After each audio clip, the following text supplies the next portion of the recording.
வணக்கம். சிறிது நேரத்துக்கு முன்பு சொனாட்டா சாஃப்ட்வேர் டெய்லி சார்ட் பற்றி போட்டிருந்தேன்.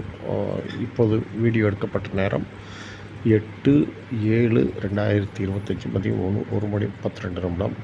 அப்போ மேக்ஸிமம் போன வீடியோவில் போட்டிருந்தது 449.50 வரையும் போகும் அப்படின்னு சொல்லியிருந்தேன். இப்போ அதையும் தாண்டி சென்று பிறகு கீழே இறங்கிவிட்டது. இப்போ என்னென்னா முக்கியமான காரணம் இது 450.60 மந்த்லி டார்கெட்டை இதை கடந்து ஹோல்டு செய்தால் வரும் நாட்களில் 491.15 வரை போக வாய்ப்பு. ஆனால் நடுவில் 460, 461.85 என்ற தடைக்கற்கள் இருக்கின்றன. இதுதான் இப்போதைய நடப்பு. சரி, இப்போ என்ன ட்ரெண்டுன்னு பார்ப்போம். 446.60 ட்ரெண்டு சைடர்.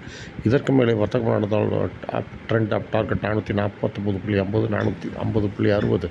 இது சப்ளை ஜோன். இங்கே இதை தொட்டால் செல்லிங் வரும், ஜாக்கிரதையாக இருக்கும். இதற்கும் கீழே வர்த்தகம் நடந்தால் இறங்குமுகம் 438.70, 436.35 டவுன் டார்கெட்டு. இது டிமாண்ட் ஜோனு. இங்கே டச் பண்ணுச்சுன்னா திரும்ப ரீபண்ட் ஆக வாய்ப்பு.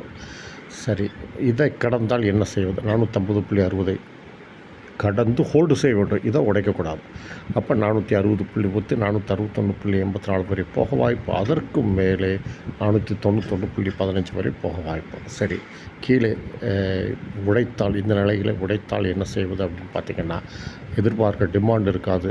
அதற்கும் கீழே 427.84, 423.15 வரை விழ வாய்ப்பு. இது மல்டிபிள் சப்போர்ட் என்று சொல்வாங்க. இதுக்கு தகுந்தப்போல் வர்த்தகத்தை அமைத்துக் கொள்ளுங்கள். நன்றி, வணக்கம். மீண்டும் அடுத்த வீடியோவில் சந்திப்போம்.